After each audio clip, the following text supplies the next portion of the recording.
Dear viewers, এর আগে একটি ভিডিওতে যেমনটা আমি বলেছিলাম যে আপনাদের সামনে 2012 প্রাইমারি টেট মামলাটি ব্যাখ্যা করব এবং এই মামলাটির রায় কিভাবে গত 1 সেপ্টেম্বরের সুপ্রিম কোর্টের যে টেট বাধ্যতামূলকের রায় ছিল তার যে রিভিউ পিটিশন হয়েছে সেখানে এটাকে উপস্থাপিত করা যায় কিনা সেটার ব্যাপারে ব্যাখ্যা করব।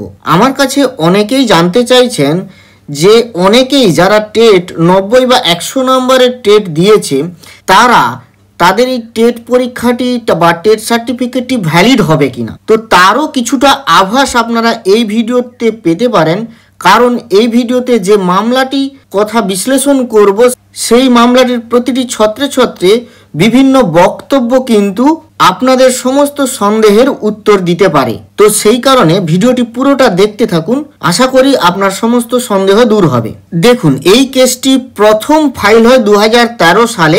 জাস্টিস দেবাংশু বসাকের বেঞ্চ এর জাজমেন্ট দেন। সেই জাজমেন্টে অ্যাপিলেন্ট যারা ছিলেন অর্থাৎ পিটিশনার তারা কিন্তু হেরে যান। স্টেট অফ ওয়েস্ট বেঙ্গল জিতে যায়, মানে প্রাইমারি বোর্ড জিতে। তারপরে এই কেসটি আসে অনারেবল জাস্টিস সঞ্জীব ব্যানার্জি এবং অনারেবল জাস্টিস অভিজিৎ গঙ্গোপাধ্যায়ের বেঞ্চ এটির ফাইনাল রায় দেন। কেসটি ছিল Bapi Kandar and others versus the state of West Bengal and others. এখানে মেন পার্টি ছিল West Bengal board of primary education. কি বক্তব্য ছিল, কি যুক্তি ছিল এবং কি তার ফাইনাল জাজমেন্ট হয়েছে সেটি আলোচনা করব। সাথে সাথে আপনারা আপনাদের অনেক প্রশ্নের উত্তর পেতে থাকবেন। পরীক্ষাটি, এই যে টেটের পরীক্ষাটি 2012 সালের টেটের পরীক্ষাটি হয়েছিল কবে না 31 মার্চ 2013-তে। ফার্স্ট রিট পিটিশন ফাইল হয়েছিল 2013 আগস্টে এবং তার জাজমেন্ট এসেছিল অনারেবল জাস্টিস দেবাংশু বসাকের বেঞ্চ, সিঙ্গেল বেঞ্চ এর জাজমেন্ট দিয়েছিলেন 26 ফেব্রুয়ারি 2016-তে। তো সেই জাজমেন্টকে চ্যালেঞ্জ করেই পিটিশনাররা ডিভিশন বেঞ্চে আসেন। এখানে তথ্য কি ছিল, স্টেটের তরফ থেকে বলা হয়েছিল যে nearly 30 lakh candidates took the examination. It is also the submission of the state that appointments to more than 17,000 primary school teachers have been given on the basis of the 2012 TET results, and passing the TET is now an essential eligibility criterion for the appointment as a primary teacher. এবারে আসি ঘটনাক্রমে। কি ঘটনাক্রম না, writ petition was ফাইলড towards the end of August 2013, nearly 5 months after the TET 2012 was conducted and the appellants participated therein. The appellants claim that the delay in coming to court was on the ground of collecting information and material not easily accessible to TET candidates relating to the format of the examination. তো এখানে বেশি যাচ্ছি না, মূল বক্তব্য এদের ছিল অ্যাপিল্যান্টদের যে তারা দেরি করে ফেলেছেন, তবে রেজাল্ট পাবলিশের আগেই তারা কিন্তু কেসটা ফাইল করেছেন। কারণ রেজাল্ট কিন্তু ডিক্লেয়ার হয়েছে নভেম্বর 22, 2013-তে আর তারা আগস্টে এটা কেসটা ফাইল করেছেন। ফলে রেজাল্ট দেখেই তারা এর সুবিধাটা নিতে চাননি, এইটা তাদের বক্তব্য ছিল কোর্টের কাছে। এবং তাদের মূল বক্তব্য ছিল টেট 2012 পরীক্ষাটিকে ক্যান্সেল করে দেওয়া, কারণ টেট 2012 কিন্তু এনসিটি গাইডলাইন্স মেনে হয়নি। এবং এই জাজমেন্ট যে কপি আছে, এই জাজমেন্ট কপির মধ্যে এনসিটি উল্লেখ করেছে, মানে অ্যাকসেপ্ট করেছে এবং স্টেটও অ্যাকসেপ্ট করেছে, স্টেটের বোর্ডও অ্যাকসেপ্ট করেছে যে এই টেট 2012 এটা কিন্তু এনসিটির গাইডলাইন্স পুরোপুরি মেনে হয়নি, কিছুটা মডিফিকেশনস করা হয়েছে। আর এনসিটিও গ্র্যান্ট করেছে যে হ্যাঁ, তাদের যে স্ট্রিক্টলি অ্যাডহের করতে বলা হচ্ছিল সেটা করা হয়নি। এইখানে দেখুন জাজমেন্ট কপির এই অংশে কিভাবে ভুলগুলোকে গ্র্যান্ট করা হয়েছে বা অ্যাকসেপ্ট করা হয়েছে।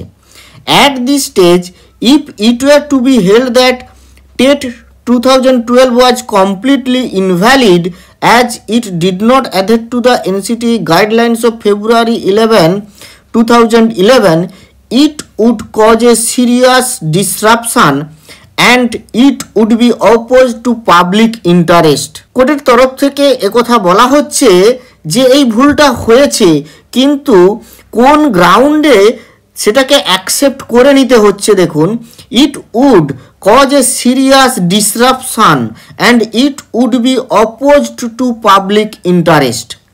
for the larger good and so as not to unsettle a position that has obtained for nearly 5 years. Supreme কোর্টের এখানেই সিমিলারিটি টেনে এই বক্তব্যকে উপস্থাপন করা যেতে পারে যে দেখুন, সুপ্রিম কোর্টের যে 1 সেপ্টেম্বর রায় হয়েছে সেখানে কিন্তু অ্যাফেক্টেড হচ্ছে প্রায় 50 lakh teachers of whole India. এখানে টিচার্সের সংখ্যা কত ছিল? স্টেট অ্যাকসেপ্ট করেছে দেখুন মোর দেন 17,000 টিচার্স, মাত্র 17,000 বা আমরা যদি খুব বেশি ধরি 20,000 টিচার। কতজন ক্যান্ডিডেট এক্সামিনেশন দিয়েছিলেন? নিয়ারলি 30 লাখ। সিরিয়াস ডিসরাপশন হচ্ছে আর it would be oppose to public interest হচ্ছে যদি এই টেটটাকে বাতিল করে দেওয়া হয়। এই টেট দিচ্ছেন কিন্তু এক্সিস্টিং টিচার নয়, এই টেট দিচ্ছেন যারা অ্যাপয়েন্টমেন্ট নেবেন, মানে যারা টিচার হবেন এখনো হননি, সেই না হওয়াটাও অপোজ টু পাবলিক ইন্টারেস্ট এবং সেটা সিরিয়াস ডিসরাপশন হচ্ছে।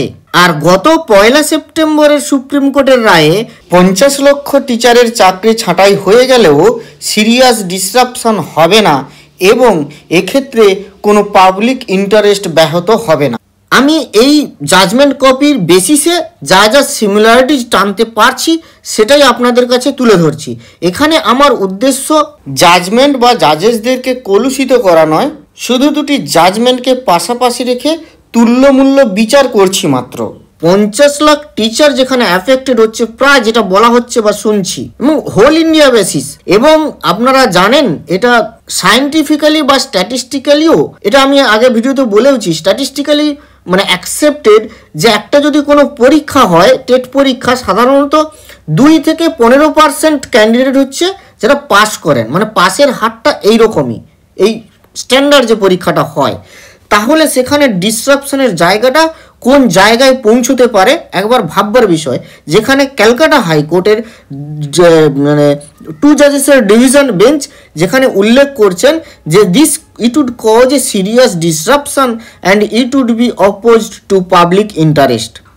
তারা আরও বলছেন for the larger good and so as not to unsettle a position that has obtained for nearly 5 years. আর এই কেসটা যেটা সুপ্রিম কোর্টের রায়ের যে কেসটা, এটাকে যদি আমরা ঠিকঠাকভাবে ধরি তাহলে অ্যাটলিস্ট আমরা 13 বছর বলবো। আমাদের স্টেট অফ ওয়েস্ট বেঙ্গলের কেস থেকে আমরা 13 বছর বলতে পারি। তাহলে এটা 13 বছর, নিয়ারলি 13 ইয়ার্স পাস্ট হয়েছে। তো যাই হোক, তো এবার আসি, these appellants may be appropriately compensated or the prejudice that they may have suffer may be adequately addressed but the entire system may not be thrown out of gear. এখানে আরও একটি কথা বলা হয়েছে দেখুন, entire system may not be thrown out of gear in the interest of the greater good. কোর্টের যে observation দেখুন, এখানে কি অবজারভেশন বলছে, in the interest of the greater good, greater গুডের ইন্টারেস্টে টোটাল সিস্টেমটাকে থ্রোন আউট করে দেওয়া যায় না। Instead of robustly repelling the challenge, the board and the state have graciously accepted that there were irregularities in several questions in respect of different subjects in TET 2012. The state has also accepted that directions may be issued by this court to hold any future TET strictly in accordance with the prevailing NCT guidelines therefore. State এটাকে accept করলো, ওখানে ঠিক আছে, এরপর থেকে আমরা totally NCT গাইডলাইন্সকে follow করব। এইরকম একটা ক্ষমা প্রার্থনার জায়গা থেকে এইটি কিন্তু রক্ষা পেয়েছিল এই টেট 2012, যেটা হয়েছিল 100 মার্কসের এবং বিভিন্ন কোশ্চেন বা সিলেবাস প্যাটার্ন সব কিছুতেই কিছু না কিছু প্রবলেম ছিল। সেটা এই জাজমেন্টেও স্বীকার করা হয়েছে, স্টেট থেকেও স্বীকার করেছে, এনসিটিও বলেছে হ্যাঁ আমাদের গাইডলাইন অনুযায়ী হয়নি। এবং এটাও বলা হয়েছে আইনি পরিভাষায় যে স্টেট কিন্তু এনসিটির গাইডলাইন্স মানতে বাধ্য এবং এই ভুলের জন্য কিছু কম্পেনসেশন পেয়েছিলেন অ্যাপিলেন্টরা স্টেটের পক্ষ থেকে, এবং সে কথাও জাজমেন্টে উল্লেখ হয়েছে। তাহলে এই কেসটা দেখুন, এখানে এনসিটির যে 150 মার্কসের একটা ফর্মুলা ছিল, 60% পেলে পাস এবং সিলেবাস গাইডলাইন্স বলা ছিল, এবং এনসিটি একেবারে ক্লিয়ার কাট বলেছিল স্ট্রিক্টলি অ্যাডার করতে হবে এই গাইডলাইন্সকে, কিন্তু সেইটা করা হয়নি এবং টেট পরীক্ষা কিন্তু ভ্যালিড হয়েছিল। তাহলে যারা টেট সার্টিফিকেট নিয়ে বসে আছেন তাদেরটা কি ইনভ্যালিড? আমার তো মনে হয় অবশ্যই নয়, কারণ এই জাজমেন্ট যদি তখন ভ্যালিড করতে পারে, আবার এই জাজমেন্ট নিজেই কি করে ইনভ্যালিড বলবে? কারণ এটাকে নিয়ে তো কেউ চ্যালেঞ্জ করেননি, না স্টেট চ্যালেঞ্জ করেছে, না অ্যাপিলেন্টরা আবার চ্যালেঞ্জে গেছে। যাই হোক, এগুলো আইনি মারপ্যাচ আছে, সেগুলো ভাববার বিষয় বা দেখবার বিষয়, ভবিষ্যৎ কি হয় এরপরে আপনারা বিচার বিবেচনা করুন, কি হয় না হয় সেদিকে খেয়াল রাখছি। কোনো নতুন ইনফরমেশন পেলে অবশ্যই আপনাদের জানাবো। ধন্যবাদ, ভালো থাকবেন, সুস্থ থাকবেন।